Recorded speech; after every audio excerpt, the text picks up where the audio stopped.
आज हमारे डेस्क पर जो डेटा और कृषि रिपोर्ट्स का स्टैक है ना, वो एक बहुत ही गंभीर तस्वीर दिखा रहा है।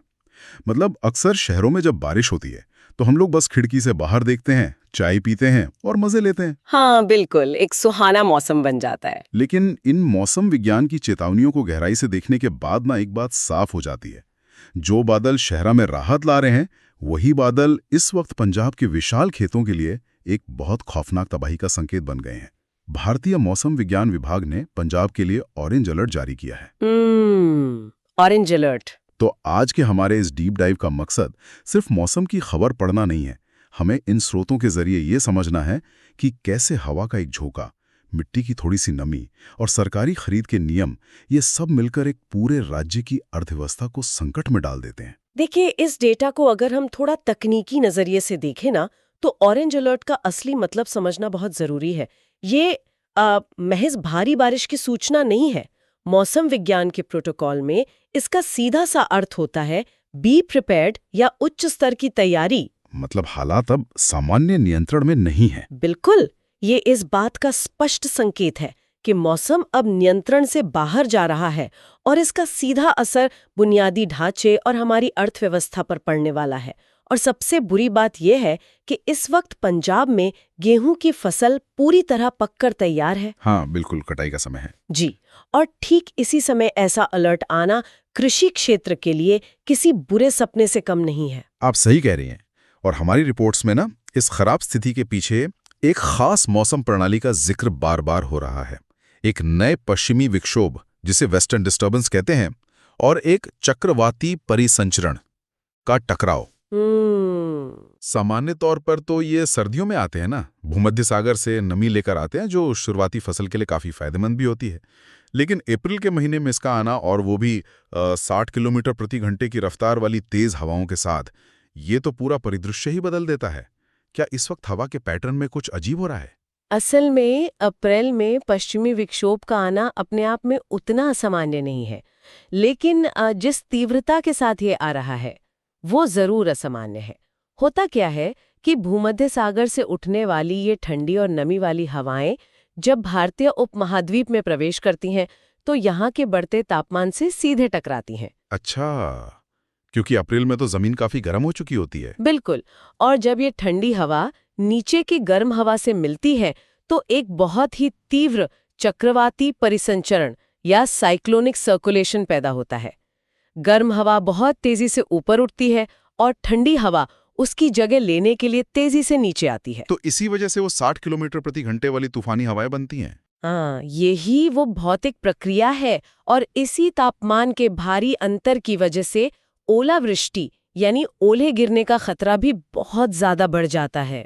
एक बात मैं सोच रहा था, 60 किलोमीटर प्रति घंटे की हवा, अगर मैं एक हाईवे पे कार चला रहा हूं तो 60 की स्पीड तो बहुत सामान्य लगती है, लेकिन एक खुले खेत में खड़ी फसल के लिए ये कितनी विनाशकारी होती है। बहुत ज्यादा विनाशकारी, और यहाँ हवा की गति से भी ज्यादा महत्वपूर्ण उसका समय है। समय? वो कैसे? देखिए, अगर यही 60 की हवा जनवरी में चलती, जब पौधे का आकार छोटा होता है और वो जमीन के बिल्कुल करीब होता, तो शायद कोई बड़ी समस्या नहीं होती।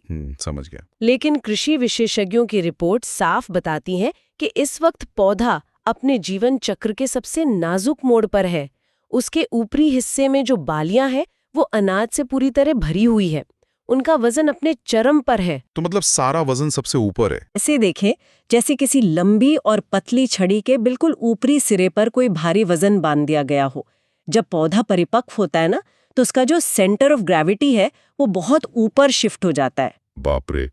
तो जब 60 की रफ्तार से हवा उस भारी ऊपरी हिस्से से टकराती होगी तो नीचे तने पर तो भयानक दबाव पड़ता होगा। बिल्कुल, एक जबरदस्त टॉर्क उत्पन्न होता है। तना उस दबाव को बर्दाश्त करने के लिए बना ही नहीं है। और यहीं से एग्रोनॉमी का वो शब्द आता है जो हमारी शोध सामग्री में छाया हुआ है, क्रॉप लॉजिंग। हाँ, क्रॉप लॉजिंग। मैंने अक्सर सुना है लोग इसे बस फसल का गिरना कह देते हैं। जैसे हवा चली, फसल झुक गई, और हवा रुकने पर शायद वापस खड़ी हो जाएगी। लेकिन डेटा के अनुसार ये कोई अस्थायी झुकाव नहीं है। तो क्या होता है असल में? जब लॉजिंग होती है तो तने के भीतर का जो सेल्यूलर ढांचा होता है ना, खासतौर पर वैस्कुलर टिश्यू जो पानी और पोषक तत्व लेकर जाते हैं, वो पूरी तरह टूट जाते हैं। तना स्थायी रूप से मुड़ जाता है या बीच से टूटकर चपटा हो जाता है। ओहो, मतलब पौधा एक तरह से अपाहिज हो गया। हाँ, उसका विकास वहीं रुक जाता है। लेकिन कटाई के समय जो सबसे बड़ी आफत आती है वो है मशीनीकरण की विफलता। पंजाब में आज लगभग सारी कटाई कंबाइन हार्वेस्टर मशीनों से होती है, जो एक निश्चित ऊंचाई पर काटने के लिए डिजाइन की गई हैं। सही कहा। तो जब फसल जमीन पर बिछ जाती है तो मशीन के ब्लेड उसे उठा ही नहीं पाते। या तो फसल खेत में ही छूट जाती है या फिर उसे काटने के लिए हाथ से काम करने वाली मैनुअल लेबर लगानी पड़ती है, जिसकी लागत आज के समय में बहुत अधिक है। कुल वो तो बहुत महंगी पड़ती है। इसी बात पर ना एक बहुत ही दिलचस्प चीज मेरे सामने आई। जलवायु परिवर्तन विभाग की विशेषज्ञ हैं पनीत कौर किंगरा। उनका एक बहुत महत्वपूर्ण निर्देशन रिपोर्ट्स में शामिल है। उन्होंने सख्त सलाह दी है कि किसानों को इस मौसम के दौरान खेतों की सिंचाई बिल्कुल रोक देनी चाहिए। हाँ, मैंने भी वो रिपोर्ट देखी है। यह सलाह बहुत अहम है। मुझे शुरू में थोड़ा अजीब लगा। आसमान से बारिश का खतरा है और आप कह रहे हैं कि जमीन को सूखा रखो। ये तो उल्टा लग रहा है। सतह से देखने पर यह अजीब लग सकता है, लेकिन इसके पीछे का जो मृदा विज्ञान यानी सॉइल मैकेनिक्स है वो बहुत दिलचस्प है। ये मिट्टी और जड़ों के भौतिक संबंध पर आधारित है। वो कैसे काम करता है? जब हम खेत की सिंचाई करते हैं तो मिट्टी के कणों के बीच की जगह में पानी भर जाता है। इससे मिट्टी का फ्रिक्शन कोएफिशिएंट यानी घर्षण गुणांक कम हो जाता है। आसान भाषा में कहें तो मिट्टी बहुत ढीली और चिकनी हो जाती है। अच्छा, और ऊपर से पौधा पहले ही दानों के वजन से भारी है। बिल्कुल, ऊपर भारी वजन, हवा उसे 60 की स्पीड से लगातार धकेल रही है और नीचे की मिट्टी ढीली है। ऐसे में जड़ें उस मिट्टी को पकड़कर नहीं रख पाती। मतलब जड़ों को कोई ठोस आधार ही नहीं मिलता और वो उखड़ना शुरू हो जाती हैं। एकदम सही। जड़ें असल में मिट्टी में एक एंकर या लंगर का काम करती हैं। अगर हम सिंचाई रोक दें तो सूखी मिट्टी कठोर रहती है और जड़ों के चारों ओर एक मजबूत पकड़ बनी रहती है। हाँ, फिर ऊपर चाहे कितनी भी तेज हवा चले, लेकिन अगर नींव सूखी और सख्त है तो पौधे के उखड़ने या जड़ से मुड़कर लॉज होने की संभावना काफी कम हो जाती है। क्या बात है। तो इसलिए पानी रोकना इतना जरूरी है। लेकिन लॉजिंग तो सिर्फ एक यांत्रिक नुकसान है। हमारी सामग्री में डिस्कलरेशन का भी विस्तार से जिक्र है, दानों के रंग का उड़ जाना। ये एक और बहुत बड़ी और गंभीर समस्या है। हाँ, मतलब जब ओले या भारी बारिश सीधे उन पकी हुई बालियों पर गिरती है तो सिर्फ भौतिक नुकसान नहीं होता, बल्कि अनाज की रासायनिक संरचना भी बदल जाती है। अत्यधिक नमी के कारण दानों के ऊपर का प्राकृतिक आवरण खराब हो जाता है, फंगस लगने का खतरा बढ़ जाता है और वो सुनहरे दाने काले या बदरंग हो जाते हैं। और ये जो डिस्कलरेशन है ना, ये आगे चलकर पूरी सप्लाई चेन को बाधित कर देता है। दाने की चमक जाने का मतलब सिर्फ ये नहीं है कि वो देखने में खराब लग रहा है। तो इसका अंदरूनी असर क्या होता है? इसका मतलब है कि दाने के भीतर नमी का स्तर काफी बढ़ गया है और उसकी जो मिलिंग क्वालिटी है, यानी जब उसका आटा बनाया जाएगा तो उसकी गुणवत्ता बहुत गिर चुकी होगी। बाजार ऐसे अनाज को तुरंत खराब गुणवत्ता की श्रेणी में डाल देता है। और अगर हम इस नुकसान के पैमाने को देखें तो ये बात किसी एक खेत या गांव की नहीं है। डेटा बता रहा है कि अकेले पंजाब में इस समय लगभग 34 लाख हेक्टेयर जमीन पर गेहूं की खेती होती है। 34 लाख हेक्टेयर, ये एक अकल्पनीय रूप से बड़ा क्षेत्र है। कई छोटे देशों का कुल क्षेत्रफल इससे कम होता है। और पंजाब भारत के केंद्रीय पूल में गेहूं का सबसे बड़ा योगदानकर्ता भी है। बिल्कुल। तो जब यहाँ मौसम बिगड़ता है तो ये कोई राज्य स्तरीय संकट नहीं रहता, ये सीधे हमारी राष्ट्रीय खाद्य सुरक्षा का मसला बन जाता है। और इस संकट की गंभीरता को समझने के लिए हमें इन वेदर शॉक्स या मौसम के झटकों की निरंतरता पर ध्यान देना होगा। हाँ, ये कोई एक दिन की बात नहीं है। बिल्कुल नहीं। 30 और 31 मार्च को तो पहले ही एक ऐसा मौसमी झटका आ चुका है। रिकॉर्ड्स बताते हैं कि सिर्फ उस एक घटना ने मुक्तसर और फाजिलका जैसे जिलों में 83,362 एकड़ फसल को पूरी तरह तबाह कर दिया था। 83,000 एकड़। और किसान अभी उस नुकसान का आकलन ही कर रहे थे कि ये नया ऑरेंज अलर्ट आ गया, जो 4 अप्रैल तक प्रभावी है। ये तो ऐसा है जैसे कोई मैराथन दौड़ रहा हो, बिल्कुल फिनिश लाइन के पास पहुंचने वाला हो और कोई उसे जोर से धक्का दे दे, और वो भी एक बार नहीं, बार बार। यही निरंतरता स्थिति को विनाशकारी बनाती है। मौसम विज्ञानियों का तो यहाँ तक पूर्वानुमान है कि 7 से 9 अप्रैल के बीच एक और पश्चिमी विक्षोभ आने वाला है।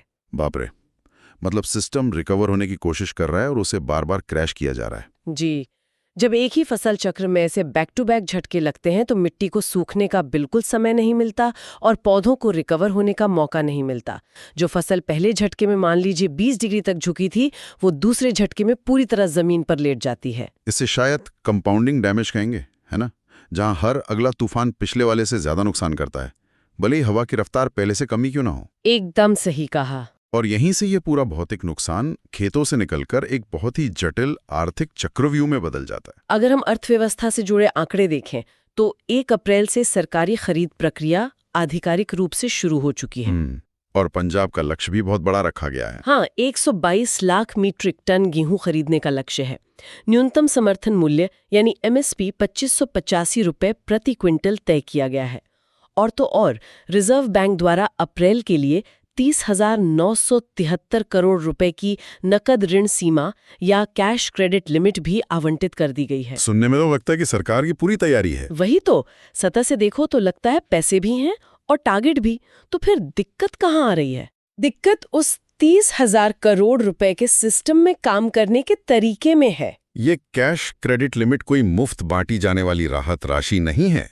ये एक क्रेडिट लाइन है जो रिजर्व बैंक राज्य सरकार को देता है, राज्य सरकार अपनी खरीद एजेंसियों को देती है और वे एजेंसियां आढ़तियों के जरिए किसानों को भुगतान करती हैं। लेकिन इस पैसे के फ्लो होने की एक बहुत सख्त शर्त है। वो क्या? अनाज का गुणवत्ता मानकों पर पूरी तरह खरा उतरना। तो यहाँ वो डिस्कलरेशन और लॉजिंग वाला मुद्दा वापस आ जाता है, सबसे बड़ी रुकावट बनकर। बिल्कुल। अगर बारिश की वजह से दाने का रंग उड़ गया है या नमी 14% की निर्धारित सीमा से ज्यादा है, तो खरीद एजेंसियां उस अनाज को 2585 रुपए के MSP पर लेने से साफ मना कर सकती हैं। मतलब पैसा सिस्टम में मौजूद है, लेकिन वो किसान के बैंक खाते तक पहुंच ही नहीं सकता क्योंकि मौसम ने उसके अनाज को सरकारी मानकों के अयोग्य बना दिया है। यही सबसे बड़ा विरोधाभास है। किसान के हाथ में फसल तो है, लेकिन उस फसल की कोई कानूनी कीमत ही नहीं रह जाती। ये तो बहुत ही भयानक स्थिति है। और इसी गतिरोध को सुलझाने के लिए राज्य के कृषि निदेशक ने विशेष गिरदावरी के आदेश दिए हैं। अब इस गिरदावरी को समझना भी अपने आप में जरूरी है। ये गिरदावरी क्या होती है, थोड़ा आसान भाषा में समझाएंगी? देखिए, ये सिर्फ खेतों का दौरा करना नहीं है। ये राजस्व विभाग की एक बहुत पुरानी और जटिल नौकरशाही प्रक्रिया है। इसमें पटवारी और कृषि अधिकारी व्यक्तिगत रूप से हर खेत में जाते हैं। अच्छा, वो खुद जाके निरीक्षण करते हैं? हाँ, और अपनी आंखों से देखकर ये अनुमान लगाते हैं कि फसल का नुकसान 25% है, 50% है या 100% है। मतलब ये बिल्कुल किसी हेल्थ या कार इंश्योरेंस की क्लेम एडजस्टर की तरह है। दुर्घटना हो चुकी है, नुकसान सबके सामने है, लेकिन फिर भी एक अधिकारी आकर ये जांच करता है कि नुकसान के नियम और शर्तें पूरी हो रही हैं या नहीं। बिल्कुल सटीक तुलना है। और अक्सर मुआवजा इस बात पर निर्भर करता है कि अधिकारी ने फॉर्म पर नुकसान का प्रतिशत क्या लिखा है। अगर अधिकारी ने लिख दिया कि नुकसान केवल 24% हुआ है और मुआवजे का स्लैब 25% से शुरू होता है, तो किसान को कुछ नहीं मिलेगा? जी, कुछ भी नहीं। और मुझे लगता है इसमें समय भी तो बहुत लगता होगा। लाखों हेक्टेयर की मैनुअल चेकिंग करना, रिपोर्ट बनाना, उसे ऊपर भेजना, पैसे पास होना, इसमें तो महीनों लग जाते होंगे। यही तो सबसे बड़ी समस्या है। विशेष गिरदावरी के आदेश आज दिए गए हैं, लेकिन यह प्रक्रिया महीनों चलेगी, जबकि किसान को अगली फसल की बुआई के लिए, ट्रैक्टर का कर्ज चुकाने के लिए और अपने घर के खर्चों के लिए वो पैसा आज ही चाहिए। और ये जो नौकरशाही का धीमापन है और मौसम की जो तेजी है, इन दोनों के बीच का घर्षण ही असली संकट है। स्थानीय नेताओं के बयान भी बता रहे हैं कि किसान पहले से ही कम पैदावार और बढ़ती लागत के कारण भारी वित्तीय तनाव में हैं। वे हर साल इसी उम्मीद में बीज बोते हैं कि इस बार फसल अच्छी होगी और पिछला कर्ज उतर जाएगा। लेकिन मौसम के इन लगातार झटकों ने उस उम्मीद को एक जुए में बदल दिया है, जिसमें पासे हमेशा किसान के खिलाफ ही गिरते हैं। ये देखना जरूरी है कि इस पूरी व्यवस्था में किसान पूरी तरह से असहाय है। वो सर्वोत्तम बीज इस्तेमाल कर सकता है, सही समय पर खाद डाल सकता है और विशेषज्ञों की सलाह मानकर सिंचाई रोक भी सकता है। लेकिन जिस दिन उसकी फसल कटने के लिए तैयार है, उसी दिन अगर भूमध्य सागर से उठा हुआ एक पश्चिमी विक्षोभ पंजाब के ऊपर 60 की रफ्तार से कहर बरपा दे, तो उसका सारा प्रबंधन धरा का धरा रह जाता है। तो अगर हम आज की इस चर्चा और इन तमाम डेटा पॉइंट्स को समेटें, तो हमने देखा कि ये केवल एक मौसम की चेतावनी का विश्लेषण नहीं है। हमने समझा कि कैसे हजारों किलोमीटर दूर से आने वाली हवाएं एक खतरनाक चक्रवाती परिसंचरण बन जाती हैं। हमने उस भौतिकी को समझा कि कैसे 60 किलोमीटर की गतिज ऊर्जा भारी बालियों वाले पौधे के गुरुत्वाकर्षण केंद्र को अस्थिर कर देती है और क्यों गीली मिट्टी में जड़ों का लंगर उखड़ जाता है। हमने उस विशाल 34 लाख हेक्टेयर के पैमाने को देखा। और वो आर्थिक चक्रव्यूह भी जो 30,000 करोड़ के फंड को रोक देता है। बिल्कुल, कैसे दानों का रंग उड़ना वो स्विच बन जाता है जो सरकारी क्रेडिट लिमिट के दरवाजे किसान के लिए बंद कर देता है और उसे गिरदावरी की एक लंबी नौकरशाही प्रक्रिया में उलझा देता है। ये सब दिखाता है कि हमारा आधुनिक कृषि ढांचा, चाहे वो कितनी भी बड़ी वित्तीय मशीनरी से जुड़ा हो, प्रकृति के एक छोटे से बदलाव के सामने कितना नाजुक है। हाँ, बहुत ही नाजुक। और इन सभी आंकड़ों को समझने के बाद एक बहुत गहरा सवाल मेरे मन में आता है। हम देख रहे हैं कि ये कटाई के ऐन वक्त पर आने वाले मौसम के झटके अब कोई एक बार का अजूबा नहीं रहे, ये एक स्थायी पैटर्न बनते जा रहे हैं। तो अगर ऐसा ही है तो क्या हमें सिर्फ ऑरेंज अलर्ट जारी करने और नुकसान के बाद मुआवजे का प्रतिशत तय करने की इस पुरानी प्रतिक्रियावादी सोच से बाहर नहीं आना चाहिए? अगर सोचा जाए तो क्या हमें भविष्य की खाद्य सुरक्षा के लिए अपने खेती के पूरे कैलेंडर, कटाई के तरीकों और इन सख्त खरीद नीतियों को सिरे से दोबारा डिजाइन करने की जरूरत नहीं है, ताकि वो मौसम के अनुकूल हो सके, ना कि उसके खिलाफ? ये एक ऐसा विचार है जिस पर सिर्फ कृषि वैज्ञानिकों को ही नहीं, बल्कि हर उस इंसान को सोचना चाहिए जिसकी थाली में खाना पहुंचता है।